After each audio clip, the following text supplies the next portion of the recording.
The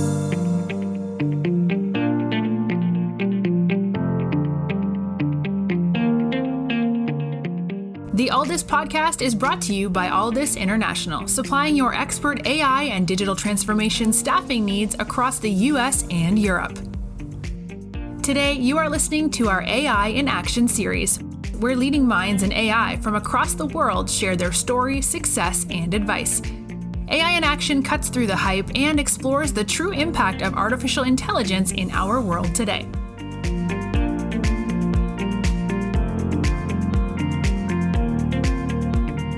You're listening to AI in Action. I'm your host, JP Valentine. Our guest today is Gissele Gajate Garrido. Gissele is the Director of Data Science at Ernst & Young. Gissele, welcome to the show. Hi, thank you so much for having me. Yeah, we're delighted to have you. So, Gissele, let's start with yourself, please, as we do with all of our guests. Could you give us an overview of your background and your journey in technology, from where you got started, some of the roles you've held along the way, and what's led you to where you are today as a Director of Data Science for EY? So I always say that I'm a very unique character in the world of data science, because not only of the journey, but also because of who I am. I actually have a PhD in economics, and I worked for many, many years, almost 15 years in development economics, actually, doing impact evaluations all around the world, but also with a very deep interest in behavioral economics and all the problems that I tackle. That was an extremely exciting line of work, and it really gave me the opportunity to really dig into designing, leading, and implementing all kinds of analytic solutions in a very different context. But in addition of that, it allowed me to create relationship with people. If you want to do a project in a completely different country, you better get in line with what are the needs and the interests of the main stakeholders. Also having a very strong hold on project management, from designing, the technical project you want to do, to actually managing budgets, timelines, people, really learning how to motivate people with very small budgets. It's a very interesting skill to have. And that was a passion of mine. And I really was interested in general, understanding applied behavioral analysis in all kinds of areas. But to be 100% honest, I decided to change careers because I decided to have a family. And when both your children are 3 months old and you're in a different continent, is not very conducive to work-life balance. So then I thought, what am I going to do with all these technical skills? I always had a passion for the very technical side, for econometrics, actually to applied economics, using data management, the whole ETL processes. That's something that have always been a passion of mine. And so this was around maybe 6-7 years that I decided, well, I'm going to go into data science. It sounds really interesting. And I always joke that is just a lot of the things we've been doing: economists, statisticians, mathematicians, biologists, chemists, all kind of professions, data engineers for many, many years, but with much better marketing. And also, to be honest, with an incredible amount of data that now is generated constantly, and the computing power that we have never had a long time ago. But I mean, to be fair, Random Forest was created in 1999. So just to give you a little perspective. So as I make this change in my career, I actually first started in industry. I used to work for Nestle, the food company, and I was their price optimization and profit maximization specialist. So I was in charge of creating optimization models for basically all the products that they have. And that was my first time really interacting with a completely different area. Before, even though I was working research, I worked in consulting itself, also in development economics. So I had this experience of dealing with clients and managing teams, but actually dealing with top leadership in a corporation, it's a very different experience. And it really taught me that you get 5 minutes to catch someone's attention, and that if you say a technical word, it's like you cursed in front of them. So it was a complete change of perspective. And it was a really interesting job, to be honest. I really missed having a team, leading a team. It's something of a passion of mine, which I would like to talk in a little bit about: mentoring young data scientists, young analytic professionals. So I actually saw this job ad for EY, and basically they wanted to create this new area in the company to do analytics for the company itself for the internal use, provide them with strategic decision making, facilitate strategic decision making. So I was like, this sounds interesting. And the ad was like, you love the blank page. Are you afraid with like completely new things? Or do you love a challenge? And I was like, I love a challenge. So that's how I ended up working within EY and creating this incredible team that I work with now, that I've been, hiring slowly but certainly, of really talented data scientists, where we get to do all kinds of work that it's incredibly useful. That's one of Well, my yeah. passions. Well, let's jump straight into it then. You touched on what brought you to EY, and your role is quite an interesting one. Look, everyone who's listening will know who EY is as a business, but your role is somewhat different to many of the data science role that exists across EY. A lot of them are client and customer facing. Mhm. Talk to us about your role, the director of data science. What does your particular group do, and walk us through the day-to-day responsibilities and how that leads into then your passion and interest in mentoring others. So I'm actually the director for the Advanced Analytics and Forecasting Lab, which is a group that works with top leadership within the Americas, the US, to be more specific. So we give advice to every single area within EY, from finance to actually some sub-service lines, to recruiting, to HR in general, to talent, to compensation. So what we do is to create tools that people can really use are effective, to give them a better idea how they can actually make decisions that make much more sense using the incredible amount of data that's available. I always joke that to my clients, because that's how I call them, my internal clients, that my group, we want to be their backup dancers. We want our work to allow them to make better informed decisions and to be able to dedicate their time to the topics they're truly experts on. So we work with creating predictive models. We work with creating mathematical algorithms that actually maybe allow them to optimize, like to read rankings for different choices. So, for example, when I think we're all very aware of the incredible labor market, ups and downs that we've been experiencing in the past years. So, one of our important projects was to create attrition predictions to see how the workforce was going to go up and down. But the key thing here is to understand that this problem has to be tackled in the same way that we tackle, I would say, every single problem within my group, which is to really understand what are the needs of your client. It's a kind of a predicting attrition. Okay, the reason it sounds interesting, but why? What type of attrition are we talking about? What is your client really focused on trying to attain? What are the relationships they want to understand? So we're very lucky because since we work with top leadership, we get a lot of freedom. Yes, we get a vague question with an idea to start with, but we have the responsibility to work from there, understand what's the data that we need to do, understand what is the main concerns that need to be resolved. So before we write a line of code, we are there with our clients, with our internal clients, understanding what is the problem. I always joke and ask them, what keeps you awake at night? I want to understand the problem through their eyes so that when we create our models, we really have them behind, in the back of our minds. I always try to create an economic model of human behavior that fits what we've learned from the client. And starting from then, that is what guides the feature engineering. That's what guides the type of techniques, the kind of models that we choose. We didn't really try to incorporate real life constraints into our tool choices, because otherwise, whatever strategies you produce are not going to be viable in the real world. We really try to hold ourselves to the highest levels of performance, but at the same time, we need to understand what is feasible and what is not when it comes to an applicable choice that we're giving our clients. The other thing that I think is very important for us as a group is that we are ferociously thorough when it comes to data quality review. And I think anyone as a data scientist can really relate to these, like garbage in, garbage out. Understand your data, love your data, get to know your data. That is key. Another thing that I think it's important within our team, make us unique within this work, is we are humble enough to recognize that sometimes we have to start from scratch. And that brings me back to the attrition prediction. We were using these incredible models. We actually tested all kinds of tree-based models. We tested super learner, we tested combinations.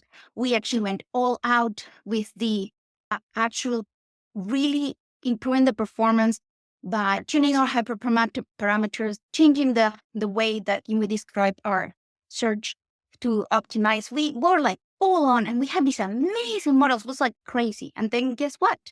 The Great Resignation came, and all of these models didn't work anymore because basically the human model behind what make people stay or leave has changed. So we needed to start from scratch, and we did. And then again, we were in having pretty good models because we were able to say, okay, it's not about the super cool techniques that we're using or the things that we feel so proud about. It's about delivering what the client needs. And they need really good predictions, and we predict into the future. Yes. So we train our models to become really, really good at the past. So then we can actually go into the future, which is something that is particularly challenging, as anyone in the data science world knows. You are listening to the Aldis podcast. When you're looking to scale your team, or if you are interested in showcasing your company in a future episode, reach out today.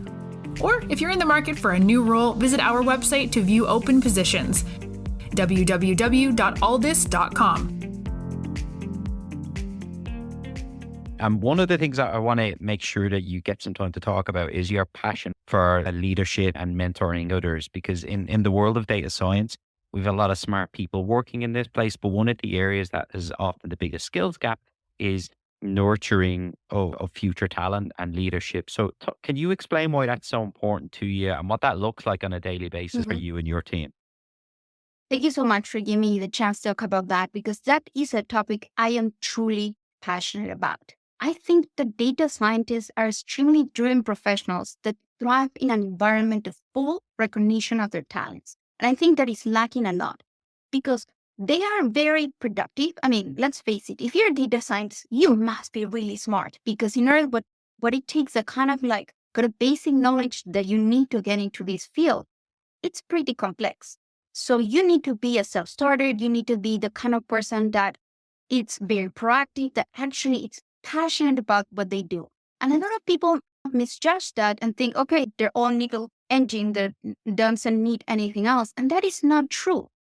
I think that in most cases, data scientists have the same ambitions, goals as many other professionals, and they want to manage their own teams and have a seat at the table of decision making, which is for a bunch of reasons, maybe because, again, as an economist, I can tell you there is selection bias. So a lot of people that select into this profession maybe are not the most talkative.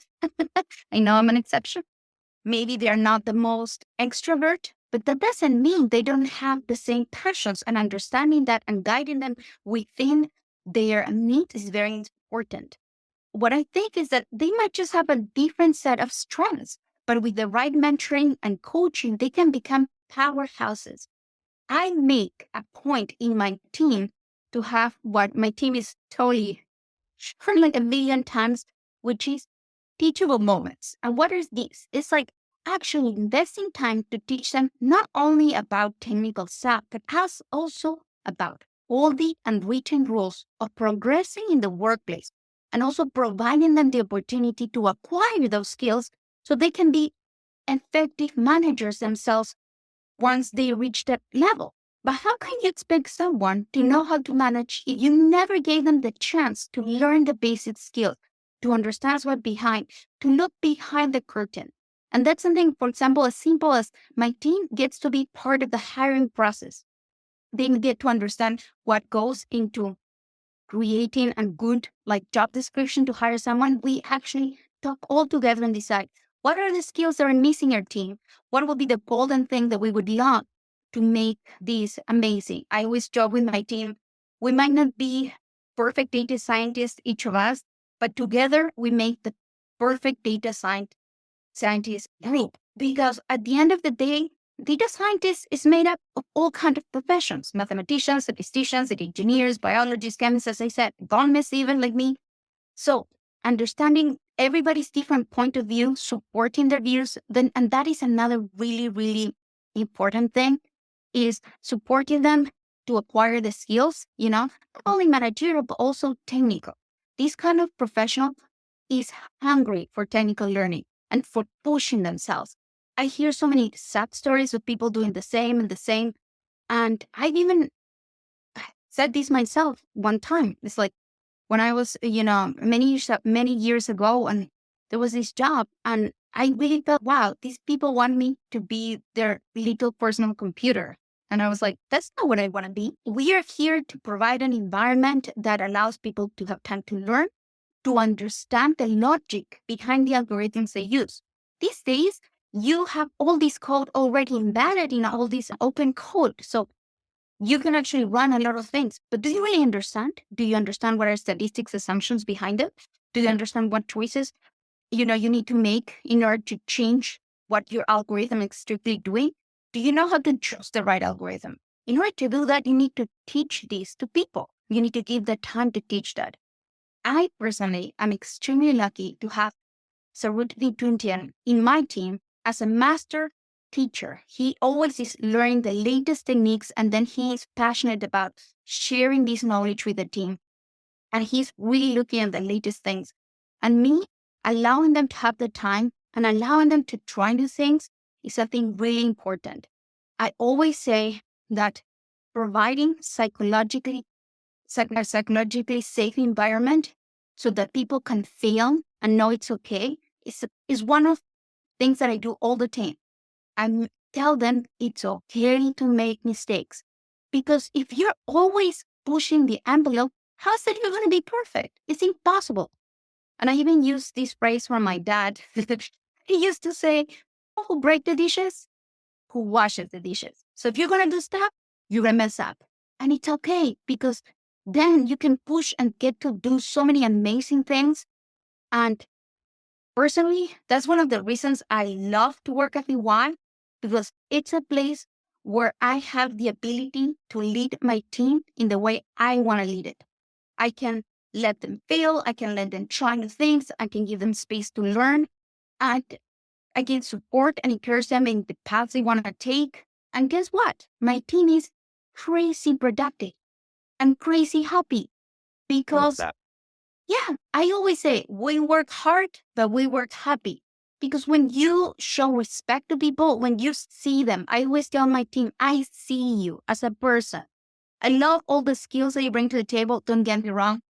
I'm the biggest nerd ever. Like when I watch someone doing like super cool stuff, I'm like, giggling. It's like ridiculous. But at the end of the day, they are people, and you need to see them as that and support them as that. Does that make sense? It does, absolutely. And it's quite motivating and inspiring, I'm sure, for people listening to know that there's leaders in senior positions at some of the biggest and best known organizations who take that view, focus, and an obsession with making sure that their team are supported and creating future leaders.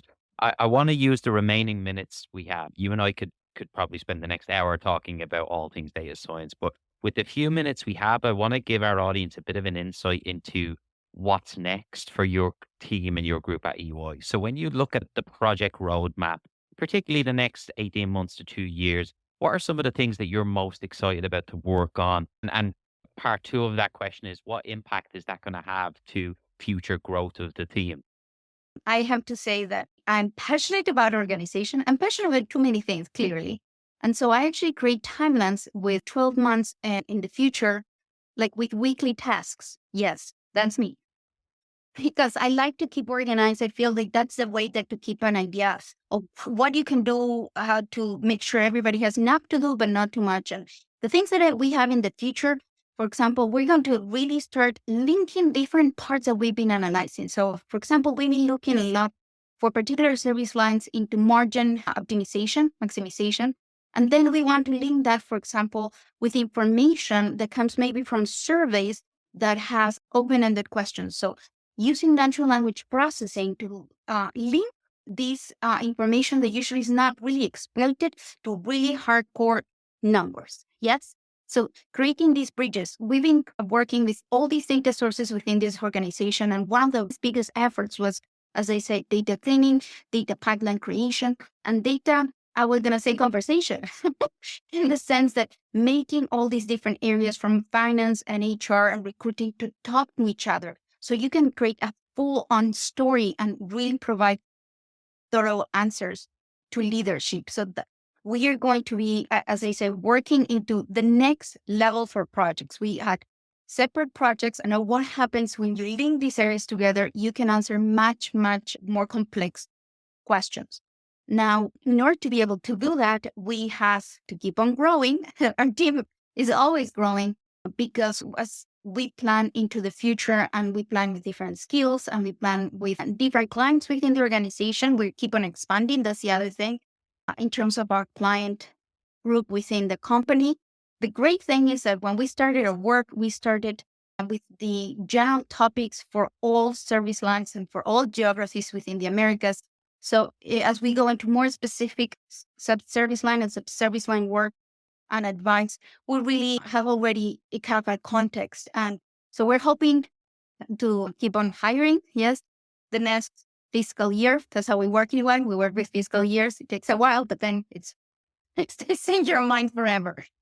And then just, as I said, keep on working as a team to grow my team. I always say, how can I grow if my team doesn't grow with me? So I'm looking to hopefully get promotions for my team so that we can have more leadership positions and everybody becomes a counselor, everybody becomes a supervisor. So everybody grows together. Yeah, so that's what I see in the future for my team. Final question from me, Gissele.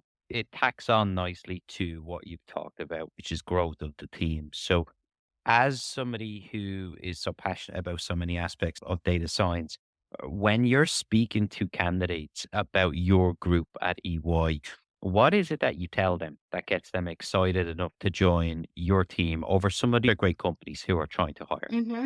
I mean, I think that there are two key things. There's so many things that I think our team offers. And it's interesting because I always say, I know it doesn't sound true, but if you actually join, you will see everything that I'm saying is true.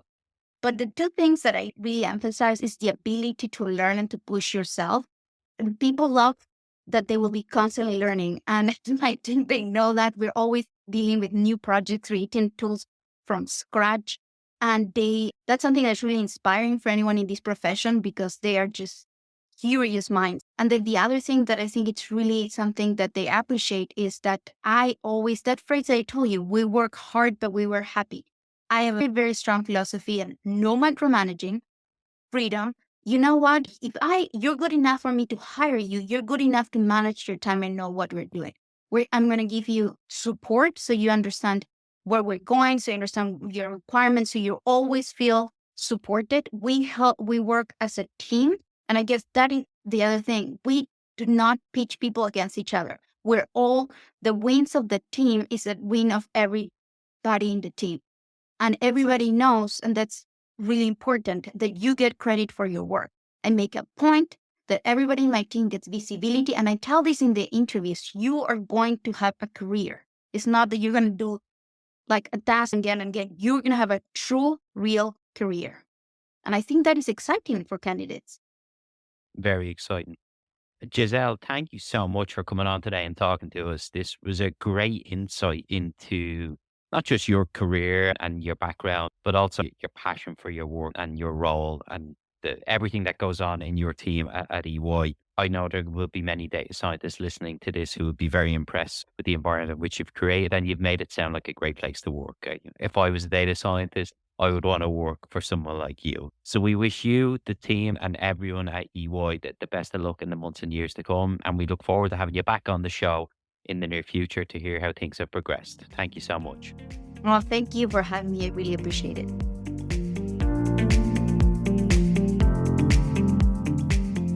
Thanks for listening to this episode of the All This podcast. If you enjoyed today's episode, don't forget to subscribe, rate, and review.